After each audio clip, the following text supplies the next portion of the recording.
नमस्कार, सत श्री अकाल, राम राम सा, खम्मा गणी, वड़कम प्रणाम। आप सभी का ऑल्टरनेट मीडिया में दी ऑल्टरनेट मीडिया में फिर से स्वागत है। मैं आपकी होस्ट गायत्री देवी, हमारे साथ जुड़े हैं मनीष चौधरी। और बहुत इंटरेस्टिंग डेवलपमेंट्स आ रही हैं जब बात होती है जियो पॉलिटिक्स की। झटकों पे झटके लग रहे हैं ट्रंप ने सऊदी अरेबिया के साथ एक बड़ी मजेदार आज बातें की हैं, कुछ उसको भी डिस्कस करेंगे। बट पहले बात करते हैं हथियारों की। गोली मारो भेजे में वाले स्टाइल में F-35 पे बड़ी कवायद चल रही थी और कुछ बड़ा इंटरेस्टिंग हुआ है जो मुझे लगा हमारे व्यूअर्स के साथ शेयर करना बहुत जरूरी है। They should not miss out the latest development. So Manish, a very warm welcome on the show. F-35 के ऊपर बहुत बड़ी डेवलपमेंट आई है एंड साथ के साथ सुखोई। आई मीन दो ऑपोजिट कैंप्स, दोनों ऑपोजिट अपने आप में masterpieces, and we have a big development coming there जी। थैंक यू गायत्री जी और आपके सभी दर्शकों को मेरा प्रणाम। आई थिंक ये टॉपिक काफी दिन से चल रहा है, जब से पर्टिकुलरली न्यूज में आया कि मोदी जी जब यूएस जाते हैं तो उस टाइम पे एक न्यूज आता है कि F-35 जो है वो भारत को बेची जाएगी। अब इसमें ये न्यूज को अलग अलग तरीके से हम लोग ने भी एनालाइज किया कि क्या इंडिया को F-35 लेना चाहिए या फिर हमारे पास एक स्ट्रेटजी कहला है रसिया जो एक और ऑफर कर रहा है, क्या उसको लेना चाहिए। एंड दोनों साइड के आर्ग्यूमेंट्स में दम है। फॉर एग्जांपल F-35 जो है ये मल्टी रोल के लिए है। अगर आपको ग्राउंड से air strike ground operations naval even की आप नेवी शिप्स पे भी इसको ये कर सकते हैं। Su-57 जो है वो उतना अभी तक बैटल रेडीनेस उसका टेस्ट नहीं हुआ है as compare to F-35। But again फिर और भी बहुत सारे फैक्टर्स आते हैं और उसमें दो फैक्टर सबसे इंपॉर्टेंट हो गया। जब ऑपरेशन सिंदूर जब ये डिस्कशन पहली बार हुआ था, मोदी जी फरवरी में जाते हैं यूएस और उसके बाद बहुत सारी घटनाएं घटी जिसमें से ऑपरेशन सिंदूर और यूएस का रिकैलिब्रेशन ऑफ रिलेशंस भी सामने आया। और अभी एक इम्पोर्टेंट इवेंट होने जा रहा है। प्रेसिडेंट पुतिन इंडिया आ रहे हैं, उससे पहले Su-57 जो सुखोई 57 जो रसिया का 5th जनरेशन फाइटर जेट है, उसके रिलेटेड जो ऑफिशियल्स हैं वो भारत आ गए हैं और एक स्टेटमेंट आया है कि रसिया भारत में Su-57 का जो प्रोडक्शन है वो चालू करना चाहता है विथ कंप्लीट टेक्नोलॉजी ट्रांसफर, उसका मेंटेनेंस, जो भी नॉलेज शेयरिंग चाहिए वो सारे कुछ के साथ। एक्चुअली Su-57 का ये डेवलपमेंट पहले से भी इंडिया में प्लान था, ऐसा नहीं था कि ये नहीं हुआ। बीच में उसमें बहुत सारी डिले, बहुत सारे उसमें XYZ काफी सारे रीजंस आए जिसकी वजह से फिर इंडिया उसमें से वापस हटा। एंड उस बीच में जो हमारे नीड्स थे, लगा कि राफेल टू सर्टेन एक्सटेंट, क्योंकि वो 4.5 जनरेशन या 4 से 5 जनरेशन के बीच का वो माना जाता है, वो हमारे नीड को पूरा करेगा। लेकिन फिर एक और ग्लोबल इवेंट सामने आता है, वो होता है ट्रेड वॉर। और उस ट्रेड वॉर में F-35 सेंटर में बैठ जाता है। सेंटर में इसलिए बैठ जाता है कि भाई तुम ये लो, हमसे तुम ये F-35 खरीदो, और उसको एक कंडीशनल स्टेटमेंट बना दिया जाता है भारत का आर्म ट्विस्टिंग के लिए। और जिस तरीके से ऑपरेशन सिंदूर में एक नेगेटिव नैरेटिव फैलाया गया राफेल को लेकर के, या उसको जो कि नैरेटिव बाद में बर्स्ट हो गया, खुद ही बहुत सारे उसके प्रूफ आ गए कि वो खत्म हो गया, उसमें एक अपॉर्चुनिटी देखा गया कि कैसे F-35 को पुश किया जा सके, भारत का हाथ मोड़ा जा सके। लेकिन जो कहा जाता है ना कि दूध का जला वो छाछ भी फूक फूक के पीता है, वही चीज भारत यहाँ पर अमेरिका के साथ कोई भी इस तरीके का स्ट्रेटेजिक डिफेंस डील में एक चीज हमेशा सोच के चल रहा है कि कैसे 1999 में जब कारगिल वॉर हुआ था तब भारत को एक pin point satellite information, I mean locations के लिए चाहिए था। ग्लोबल जो नेविगेशन में जनरली यूज होता है जीपीएस का ही एक वर्जन है, बट उस टाइम में नहीं दिया गया रेस्क्यू ऑपरेशंस के लिए, as well as to understand कि वो आतंकवादी या पाकिस्तानी आर्मी कहाँ छुपे हुए हैं। उसके बाद भारत ने नाविक बनाया था। सिमिलरली अमेरिका भारत को अभी नहीं पहली बार की वो एक फाइटर जेट वो सेल करना चाह रहा है। जब भारत राफेल भी खरीद रहा था उस टाइम में भी एक F-16 का ही एक डिफरेंट वर्जन F-21 करके भारत को बेचे जाने की बात हुई थी, लेकिन अगेन भारत वहां पर उसको नहीं परचेज करता है। रीजन बीइंग कि टेक्नोलॉजी ट्रांसफर, अमेरिका हमेशा अपने फाइटर जेट्स में एक चीज वो बना के रखता है कि आपको कभी भी हो सकता है एक इंपॉर्टेंट मोमेंट पे पता चला कि आप उस फाइटर जेट का यूज नहीं कर सकते हैं। टेक्नोलॉजी ट्रांसफर और समहाउ एक कंट्रोल हमेशा उनके पास रहता है कि वो आपको डिसेबल कर देंगे। हो सकता है भारत पाकिस्तान लड़ाई हो जिसमें उसके F-16 और ये दोनों आमने सामने आ जाएं और उस टाइम पे आप उसको नहीं यूज कर सकें। तो टेक्नोलॉजी ट्रांसफर और उसके ऊपर सोवरेन पावर मतलब कि मैं जैसे यूज करना चाहूं, जिस तरीके से यूज करना चाहूं, दोनों चीज हमेशा से एक संदेह के दायरे में रहा है। इसलिए भारत F-35 को काइंड ऑफ पुश बैक करते हुए है।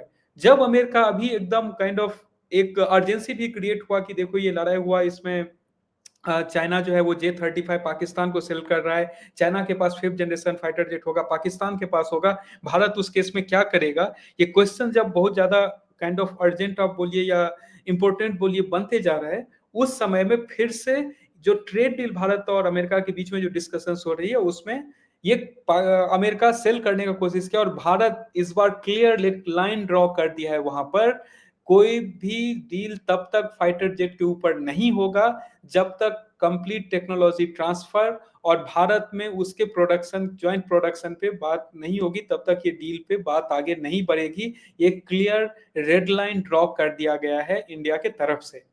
और ये रेड लाइन ड्रॉ करने का कॉन्फिडेंस इस चीज से आ रहा है कि जो Su-57 को लेकर की बहुत सारी बातें हुई, उस Su-57 जो सुखोई 57 है, उसके इंजीनियर्स, उसके जो ऑफिसर्स हैं वो भारत में ऑलरेडी पहुंच चुके हैं पुतिन के आने से पहले। एंड अमेरिका इस चीज के टेंशन में है कि क्या मोदी और पुतिन के डिक्लेरेशन में Su-57 का डील डिक्लेयर हो जाएगा क्या?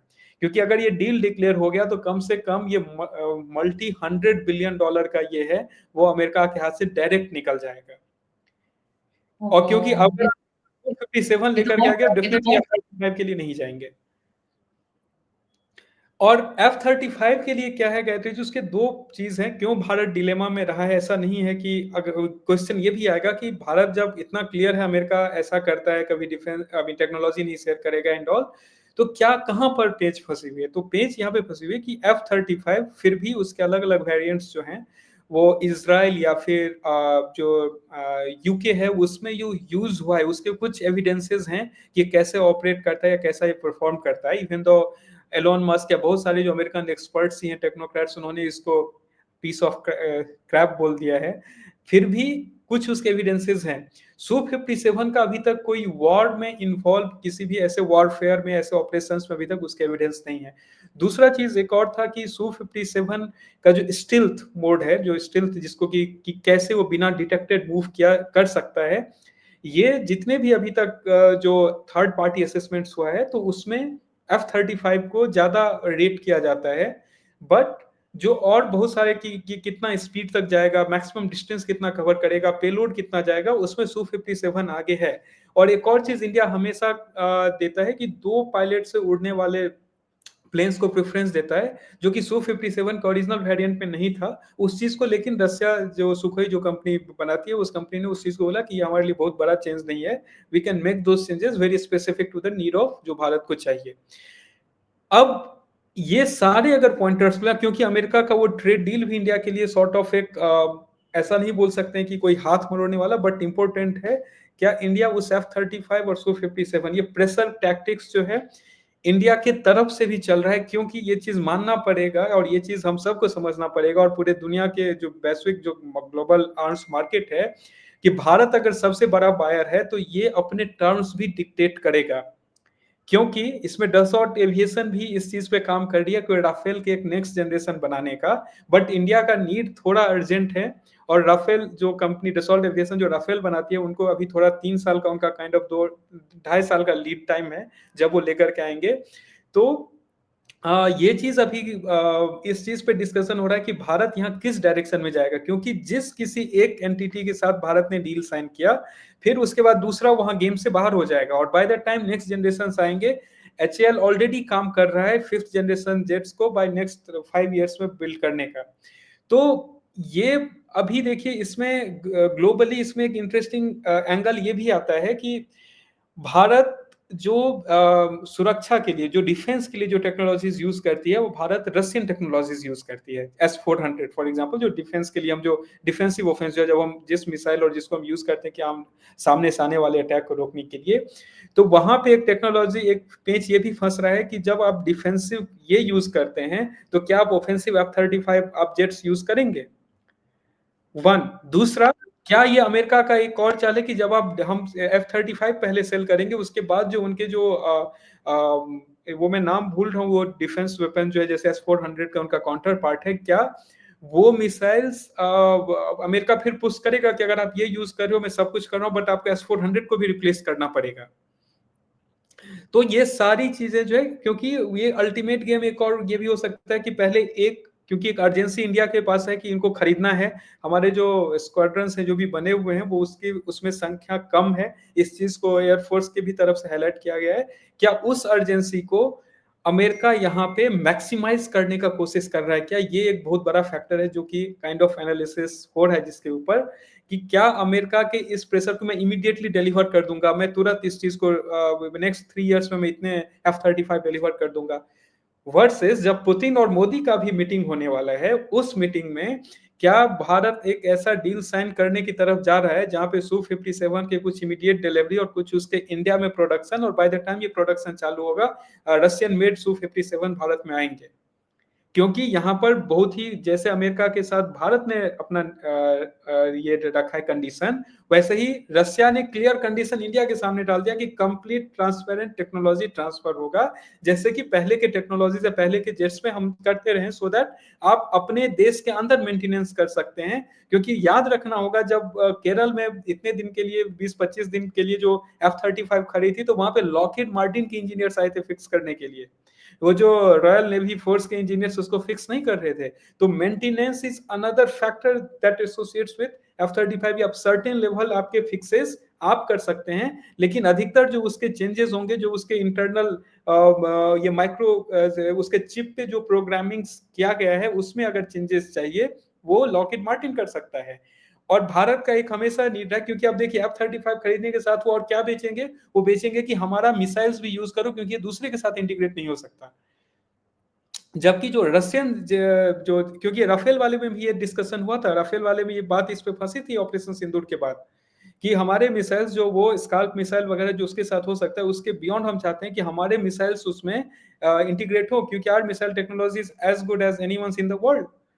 तो वो चीज F-35 प्रोवाइड करेगा कि नहीं, और जो Su-57 है, भारत ऑलरेडी सुखोई सीरीज के इस पे काम कर चुका है, एक्सपीरियंस, एक्सपर्टीज या ऑलरेडी एक अंडरस्टैंडिंग है उस चीज के ऊपर, और बहुत सारे मिसाइल का ज्वाइंट प्रोडक्शन भारत और रशिया साथ में करता है जो इस तरीके के जेट्स में यूज होते हैं।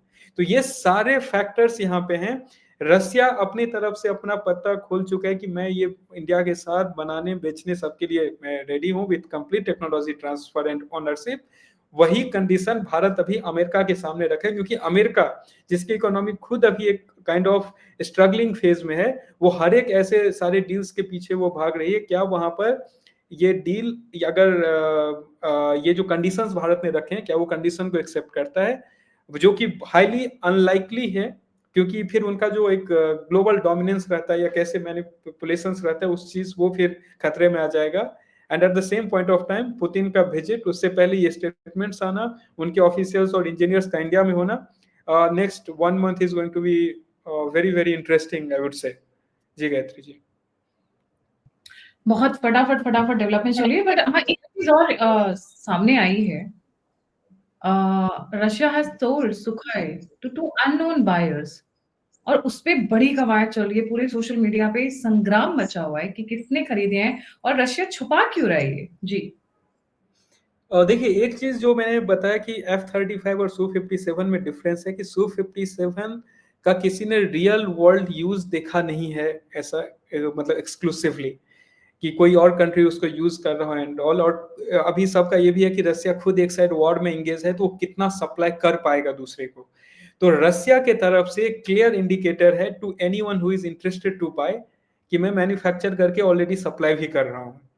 अब वो सप्लाई किसको कर रहा हूँ, ये न्यूज वो अभी इसलिए नहीं रिवील कर सकता है क्योंकि उसके बहुत सारे रीजंस हैं। One of the reason is कि ऐसे भी उसमें इंटरेस्टेड ग्रुप्स हैं। फॉर एग्जांपल, एक सिंपल एग्जांपल लेता हूँ, Su-35, सुखोई का 35 सीरीज को चाइना ने भी खरीदा था। अभी इसमें कुछ कंट्रीज का नाम आ रहा है, जिसमें से अल्जीरिया एक है, क्योंकि उसने Su-57 के लिए डील साइन किया, एक African country. Again, Africa is a hot bed for इस टाइप के वॉर डिप्लोमेसी का, जिसमें अमेरिका, चाइना और रशिया तीनों सॉर्ट ऑफ कहीं ना कहीं इन्वॉल्व है और अपने हथियार बेचने की कोशिश कर रहा है। दूसरा इसमें नाम आ रहा है कि नॉर्थ कोरिया। किसी एक देश के पास अगर अनलिमिटेड डिफेंस बजट है तो वो नॉर्थ कोरिया जरूर है उसमें से एक। तो यहाँ पे आ रहा है कि नॉर्थ कोरिया एक हो सकता है, क्योंकि वहां पे अमेरिकन डोमिनेंस जो उस एरिया में है, या साउथ कोरियन डोमिनेंस है जिसके पास सबसे ज्यादा अमेरिकन प्रोडक्ट्स हैं, तो वहां पे नॉर्थ कोरिया इसमें एक नाम आ रहा है। और मुझे जो मेरी समझ है उसमें, ये चाहे जिसको भी सेल किया गया हो, उसको नहीं नाम नहीं पब्लिश करने ही उनका स्ट्रेटजिक ये हो, क्योंकि they might be doing some internal testing, जो लोग इसको लेकर के अभी ट्राई कर रहे हैं। बट यहाँ पे रसिया एक इंडिकेशन पूरे दुनिया भर के और अपने बायर्स इंक्लूडिंग इंडिया को दे रहा है कि मेरे पास ऑलरेडी प्रोडक्शन लाइन सेटअप है। This is not just in theory, not just in POC, not सिर्फ वो प्रूफ ऑफ कॉन्सेप्ट या दुबई एयर शो में दिखाने के लिए नहीं है, ऑलरेडी प्रोडक्शन लाइन है। अगर आपको चाहिए, अगर आप इसमें इंटरेस्टेड हैं, हम टेक्नोलॉजी ट्रांसफर जैसे पहले करते आए हैं उसके साथ हम रेडी हैं। ऐसा नहीं होगा कि आपको F-35 तुरंत मिल जाएगा और Su-57 मिलने में टाइम लगेगा। रसिया ये इंडिकेशन जो भी इस तरीके के डील्स को इवैल्यूएट कर रहे हैं उसको जरूर ये इंडिकेट कर रहा है। तो मुझे लग रहा है कि this is more of a diplomacy game की नाम को भी ये रखना, मतलब रिवील नहीं करना, और at the same point of time ये भी दिखाना कि मैं सप्लाई ऑलरेडी करना चालू कर चुका हूं। जी Gayatri I ji. feel there are very likely chances कि they have sold it to somebody who is the big enemy of US, क्योंकि उनको बहुत डर लगता है। और इस तरीके से सीक्रेट डील से I think CIA is well equipped to find out कि किसको बेचा गया है। Algeria is a surprise for me कि अफ्रीका के अंदर Algeria is not facing any war or anything like that, so why are they buying it? क्योंकि Algeria का नाम बहुत प्रोमिनेंटली चल रहा है और एक दो न्यूज आर्टिकल्स में भी कोट किया गया उन्हें। But second can be China, थोड़ा सा डाउटफुल है। China let's see. वाले में दो है गायत्री जी, जो इस पे मैं चाइना को लेकर के नॉट हो सकता है, but I am not very sure, क्योंकि रसिया में एक क्या है कि उनके सप्लाई चेन जो मैन्युफैक्चरिंग है, उस बहुत सारे चाइनीज वर्कर हैं। रसिया सबसे पहले वहां से उनको ये टेंशन रहता है कि रिवर्स इंजीनियरिंग के एक्सपर्ट हैं, और हो सकता है कि Su-57 को रिवर्स इंजीनियर करके, क्योंकि उनका चाइना का भी J-35 सिर्फ वो टेस्ट के लिए ही अभी है, इसलिए पाकिस्तान को 50% डिस्काउंट पे भी उन्होंने सेल करने का ट्राई किया और सेल शायद हो भी गया है। बट चाइना को Su-57 अभी रसिया अगर बेचेगा तो रसिया के लिए सबसे बड़ा रिस्क होगा कि चाइना उसी को रसिया से भी कम कॉस्ट में बना करके पूरे अफ्रीकन कंट्रीज को बेच देगी। एक और नाम आ रहा है जिसको आप नहीं डिस्काउंट कर सकते हो, वेनेजुएला भी है, क्योंकि जिस तरीके से वहां पे अमेरिकन एग्रेशन उसके चारों तरफ है, तो वहां पे वो भी गवर्नमेंट जो बैक ऑफ नहीं करेगी। तो इसमें वेनेजुएला, और दो ही क्यों, ये भी इंटरेस्टिंग है, क्योंकि उसके लिए दो ही काफी होगा, बहुत बड़ा देश नहीं है। And just to do an aggressive posturing की अगर तुम सामने से आओगे तो we are not going to back off, उसके लिए बहुत जरूरी है कि आपके पास हथियार के आप क्या दिखाना चाहते हैं। और एक और मैं इसमें तड़का मार दूं ये, कि जितने लोग राफेल के ऊपर दौड़े थे, राइट, कि राफेल ऐसा है वैसा है, जो पाकिस्तान ने यूज किया, एक इंटरेस्टिंग चीज है कि यूएस से F-35 का डील नहीं करके यूक्रेन ने राफेल का डील किया है फ्रांस के साथ। तो आप समझ सकते हैं कि जो पूरा एक जो वेस्टर्न कबाल राफेल को ये करने में लगे हुए थे, क्योंकि वहां पे आप क्वेश्चन आएगा कि फ्रांस की कंपनी है फिर वेस्टर्न कबाल में क्यों बोल रहा हूं, क्योंकि वहां पे 4 बड़े देश हैं और उनका एक हमारे ईस्ट में बैठा हुआ ड्रैगन है, जिसको कि ये इसको नीचा दिखाने से फायदा होता है, क्योंकि वहां पर यूके, जर्मनी, इटली और जो ये पर्टिकुलरली यूके और जर्मनी जो है वो अगर कॉम्पिटिटिवनेस माना जाए डिफेंस सेल्स में, तो वो और फ्रांस के वो इमीडिएट कॉम्पिटिटर हैं। टाइफून एक था यूके का जो भी कंसिडरेशन में था जब राफेल लिया गया था, तो टाइफून को नहीं लेकर के India went for Rafale. And वहां पर इस चीज को लेकर के ऑलरेडी था कि समहाउ इसको नीचा दिखाया जाए, उसमें कुछ अंकल सैम का भी हाथ था, क्योंकि वो नीचा दिखाएंगे तभी इंडिया में पैनिक होगा। लेकिन अभी उनको आईना दिख गया है कि F-35 नहीं लेकर के राफेल खरीदा जा रहा है फ्रांस के साथ, और डील अभी जस्ट साइन हुआ है कुछ दिन पहले। तो जो लोग इसके अगेंस्ट चला रहे थे कैंपेन की भारत ने, और भारत के अंदर भी थे लोग कि राफेल को क्यों खरीदा, घोटाला हुआ, इसमें ये हुआ वो हुआ। भाई लोग, आपके टाइम में घोटाले के चक्कर में वो जो फाइनेंस मिनिस्टर थे उन्होंने बैक ऑफ कर गए थे, sorry defence minister A K. Antony साहब, कि भाई इसमें कुछ ऐसा हो जाएगा, मैं नहीं करना चाहता हूँ। लेकिन इस डील को किया गया, वो भारत के लिए बहुत बड़ा वरदान भी साबित हुआ, क्योंकि वो एक्सपर्ट्स ने उसको इवैल्यूएट करके लिया था। और अभी जब इसको लग रहा है कि ये कैसे, तो अभी देखिए कि जो देश वहां पे लड़ाई लड़ रहा है उसके सबसे बड़े जो पैसा देने वाले या एलाइज में से हैं, उसका वो नहीं लेकर के वो फ्रांस से खरीदा है ये चीज। जी गायत्री जी। करेक्ट, बिल्कुल सही आप कह रहे हैं। देखिए, ये तो मैटर ऑफ स्पेकुलेशन है, तब तक खुद रशिया आकर ना बोले कि हमने किसको किसको बेचा है। But yes, Venezuela looks like a very good option. Algeria का नाम न्यूज़पेपर्स में है, but we can not discount North Korea also. ये हो सकता है। But coming to something very important, क्योंकि ट्रम्प की बात हो रही है और ट्रम्प का करंट अफेयर्स के ऊपर बात ना हो, करंट न्यूज़ के ऊपर बात ना हो, तो वो अधूरा रह जाएगा।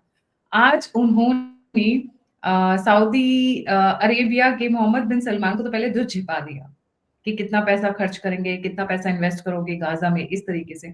उसके बाद उनको नेटो का अलाई भी बना दिया।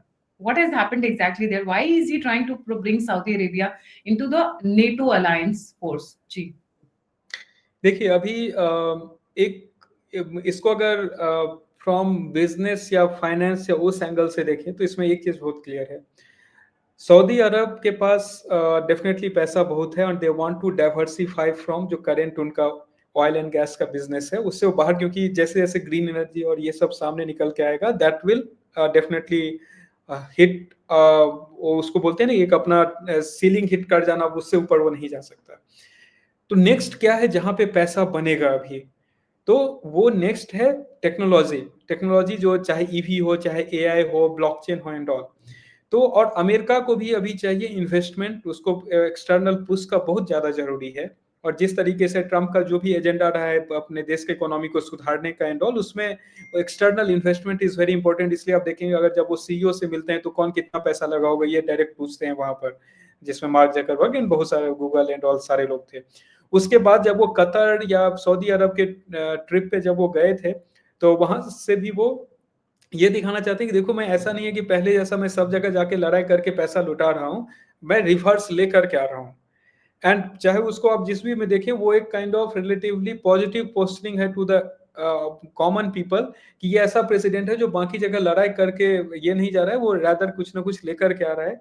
तो वो पोस्टिंग में $1 ट्रिलियन का इन्वेस्टमेंट कमिटमेंट सऊदी अरब से वहां पे मिला है, जो कि बहुत बड़ा नंबर है। $1 ट्रिलियन सऊदी के लिए भी ये है कि ठीक है मिल रहा है। अब दूसरा है कि सऊदी का यहाँ पे अगर आप देखेंगे तो मिडिल ईस्ट के जितने भी डिस्टर्बेंसेस हैं, चाहे वो इसराइल का लड़ाई, इसराइल मतलब कतर तक आकर के वो मिसाइल ठोक रहा है, तो और या फिर ईरान और सऊदी का जो भी कॉन्फ्लिक्ट चलते रहा है ऑयल फील्ड्स को लेकर के, कभी आरामको पे उसने गिरा दिया, कभी वैसे वर्षा।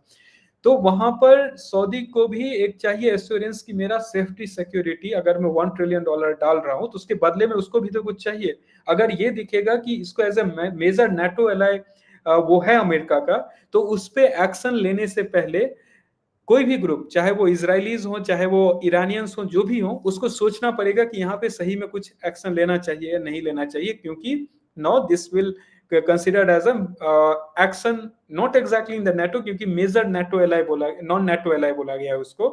तो एज एन एक्शन वो ऐसा यूएस पीछे खड़ा है। और यूएस अब यहाँ पे कैसे खड़ा है, तो एक सऊदी और अमेरिका, सऊदी और पाकिस्तान का एक डील हुआ था कि कुछ भी अगर सऊदी के साथ लड़ाई होता है तो वो पाकिस्तान पे माना जाएगा एंड वैसे वर्षा। अब इस डील को आप एक्चुअल में ट्रू सेंस में देखें तो बहुत सिंपल है। सऊदी का मिलिट्री कैपेबिलिटी ऐसा नहीं है कि वो वहां से आकर के इंडियन बॉर्डर पे लड़ाई करेगा। और पाकिस्तान का कॉन्फ्लिक्ट कहां पे होगा, चाहे इंडियन बॉर्डर पे होगा या वो अफगानिस्तान बॉर्डर पे होगा, इस दोनों बॉर्डर पे। और सऊदी का मिलिट्री कैपेबिलिटी या उनका स्ट्रेंथ इतना ज्यादा नहीं है पाकिस्तान के कंपैरिजन में, है कि वो इतना दूर आकर के ये लड़ाई लड़े। एक दूसरा चीज इसका एक ही साइड फिर बचा कि अगर सऊदी को कोई प्रॉब्लम करता है, जो कि हो सकता है ईरान से हो या कोई भी ऐसा देश है, उस केस में Pakistan will go and fight the war for Saudi and Saudi will pay money for that.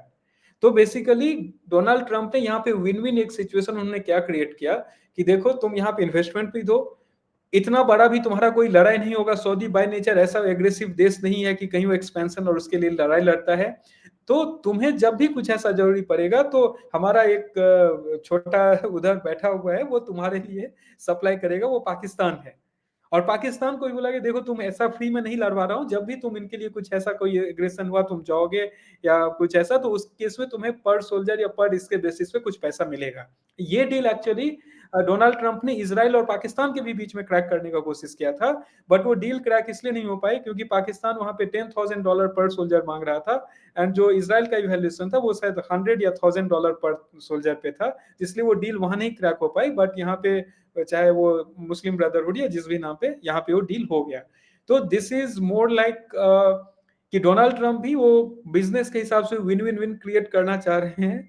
Saudi को भी वो चीज दिख रहा है। I think they are also not at fault, they found it कि ठीक है यूएस का इतना स्ट्रॉन्ग बैकिंग है और प्लस मेरा भी पैसा मैं कहीं ऐसा जगह पे लगा रहा हूँ जहाँ पे पैसा डबल होगा, और पाकिस्तान को भी लगा कि जो मतलब जहाँ आटा पानी की किल्लत है वहां पे जो 2-4-5 हज़ार डॉलर मिल जाए, तो वो सबके लिए डोनाल्ड ट्रंप ने विन विन क्रिएट करके वो बना करके रखा है।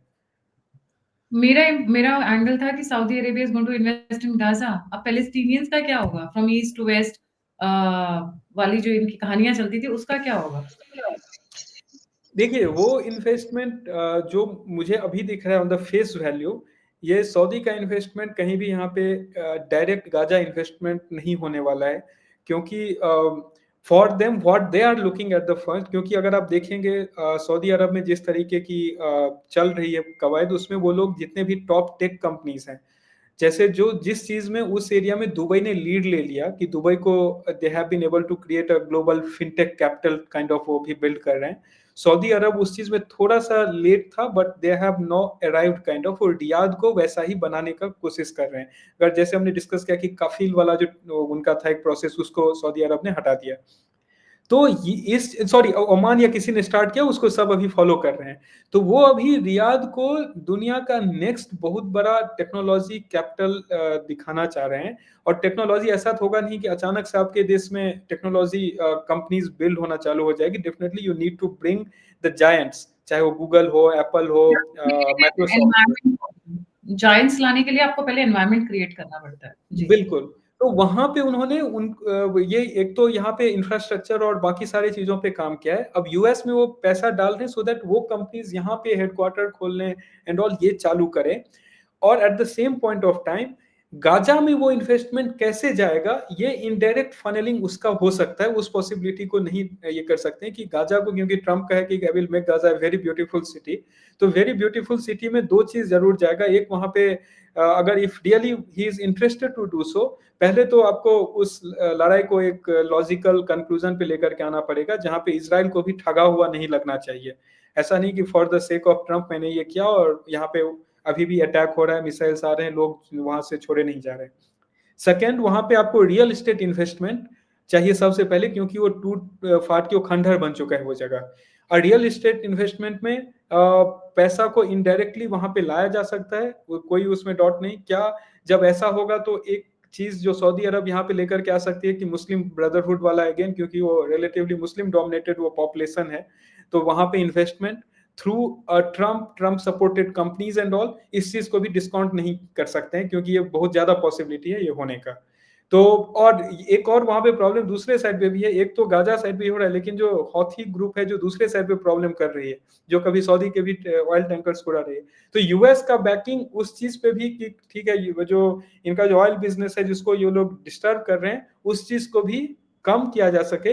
यूएस ने इस हिसाब से इस बैकिंग को प्रोवाइड किया सो दैट ये लोग 1 ट्रिलियन तो अभी कमिट किया, इस चीज को नेक्स्ट 3 to 4-5 ईयर्स में बढ़ाया जा सके। तो देखा जाए तो Sukhoi is giving a shock, but ये नेटो वाला बनाने की कोशिश क्यों कर रहे हैं सऊदी अरेबिया को? Are they trying to expand their sphere of influence? They already have a sphere of influence, और कितना एक्सपैंड करेंगे?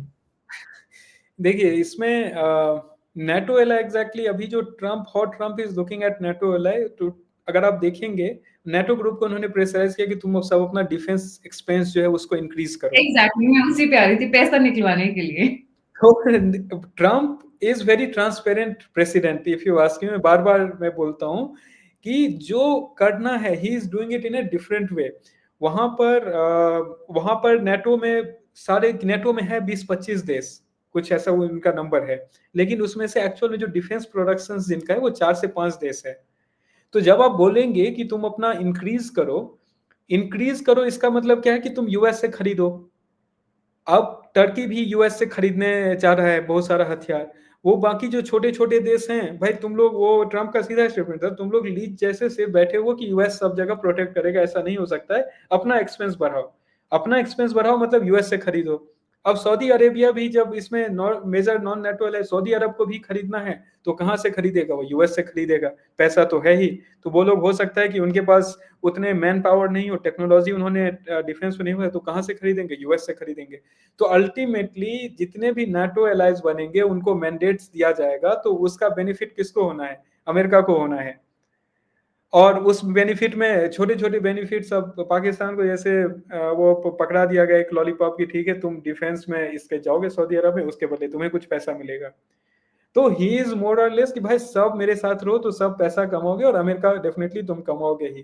तो he is creating that sort of situation या दैट सॉर्ट ऑफ अलायंस जहाँ पे लड़ाई लड़ने से ज्यादा अमेरिका को कैसे बेनिफिट हो वो इंश्योर किया जाएगा, और पैसा है ही इन सारे देशों के पास, तो वो खर्च करेंगे और यूएस का प्रोडक्ट खरीदेंगे। अनडाउटली मैंने भी यही सोचा था कि नेटो और आई क्यों बनाने की कोशिश करें, क्योंकि पैसा है नहीं, पैसा मिलता रहेगा। और वैसे भी सऊदी के पास भर भर कर पैसा है। They have sold oil like anything, they have become from beggars to kings वाली जो जर्नी है वो ऑयल के बेसिस पे ही हुई है। एक और आज झटका लगा है आइपस्टाइन फाइल्स को लेकर। जी देखिए इसमें यूएस कांग्रेस में बिल पास हो गया है कि उस फाइल को रिलीज किया जा सके। एक सीनेटर ने, शायद एक ही कोई सीनेटर था जिसने उसके अगेंस्ट वोट किया था, अदरवाइज वो बिल पास हो चुका है। अब वो बहुत सारे जगह से है कि वो एक ऐसा फाइल है जिसको एज ए टूल अदृश्य राज यूज करती है ट्रंप को मैनिपुलेट करने या कंट्रोल करने के लिए। क्योंकि ट्रंप का जब when he was ascending to the presidency तो एक बहुत डिफरेंट एजेंडा था, बाद में उसमें बहुत सारा डाइल्यूशन हुआ। तो कहा जा रहा है कि इसका दो साइड है, ठीक है। रिवील कितने दिन में होगा, उसमें डिक्लासिफाई होगा डॉक्यूमेंट्स एंड ऑल, वो उसमें टाइम तो लगेगा, लेकिन कहा जा रहा है कि शायद वो अगर ये पास हो जाता है वंस एंड फॉर ऑल, अगर वो बाहर आ ही गया तो उसके बाद फिर कोई ऐसा टूल बचेगा नहीं जिसमें जो लोग इसके फेवर में हैं या जो लोग पहले अगेंस्ट में थे वो काइंड ऑफ जो फेवर में थे कि रिलीज हो, लग रहा था कि कुछ बड़ा मिलेगा, दे आर होपफुल कि इस चीज को लेकर के वो उसमें महाभियोग चला सकते हैं जो इम्पीचमेंट वहां पर है एंड मेनी अदर थिंग्स। जो लोग इसके अगेंस्ट में थे वो लोग सोचे अच्छा ठीक है रिलीज हो जाने दो, will take it with a pinch of salt, लेकिन वंस एंड फॉर ऑल एक जिन एक बार बोतल से बाहर आ गया तो उससे ज्यादा क्या वर्स्ट क्या हो सकता है, लेट्स फेस द वर्स्ट। इसमें दो कैटेगरी, अब इसमें भी एक नया सस्पेंस ये आ रहा है कि ये फाइल रिलीज होगा, इसमें कौन कौन से नाम बाहर आएंगे। कुछ नाम जैसे बहुत सारे जो फेवर या अगेंस्ट में, क्या ट्रंप का नाम आ जाएगा, इसका नाम आ जाएगा, इस देश के बहुत सारे लोगों का नाम, बड़े बड़े जो अलग अलग देश के लोग हैं उनका नाम आ जाएगा। बट इन व्हाट कैपेसिटी, जब तक वो क्लोज्ड है तब तक उसमें बहुत ज्यादा क्यूरियोसिटी, आप बहुत सारे आप कॉन्स्पिरेसी थ्योरी बिल्ड कर सकते हो, लेकिन जब एक बार वो बाहर आ गया तो कॉन्स्पिरेसी थ्योरीज रुक जाएंगी। उसके बाद उसका एक सर्टेन लेवल तक डैमेज करेगा, but if you are able to weather that storm, फिर वो स्टॉर्म चला गया। अभी तक सारे स्पेकुलेशन है कि उस स्टॉर्म में क्या निकलेगा, लेकिन एक बार तो ब्लैकमेल भी हो रहे थे उसी के चलते। बिल्कुल, तो वो उस अभी ये भी है कि भाई इतने लोग ब्लैकमेल, कब तक उस ब्लैकमेल को सहा जाए। तो वो काइंड ऑफ ऐसा है कि ठीक है लेट्स ब्रिंग इट मतलब do it bring once and for all. हाँ, ब्रिंग इट ऑन वाले स्टाइल में कि आप कितना ब्लैकमेल सहेंगे। बेस्ट इज कि इसको आने दो अब एक बार। They have gone into that mode, इसमें कोई डाउट नहीं है। Thank you so much Manish for joining. जी, जाने से पहले सभी व्यूअर्स से रिक्वेस्ट है प्लीज लाइक सब्सक्राइब और शेयर करना नहीं भूलिएगा। पुतिन आ रहे हैं पर दिल की धड़कनें धक धक धक धक धक धक ट्रम्प को हो रहा है, ट्रम्प के साथ जुड़ी हुई आर्म्स लॉबी को हो रहा है, वहां पे बैठे हुए डीप स्टेट को हो रहा है, क्योंकि when Russia Putin is coming to India बहुत सारी डील साइन हो रही है, बहुत सारी एंगेजमेंट्स होनी है। And remember of lately after muscle flexing by Trump, Russia और भारत के बीच में रिलेशंस फिर से गहरे हो गए। एक टाइम था कि हम यूएस की तरफ बढ़े थे, पर उन्होंने जो झटका दिया ना ट्रेड डील के बाद में, एक चीज समझ में आ गई, ये ढाक के तीन पात ये बदलने वाले नहीं है।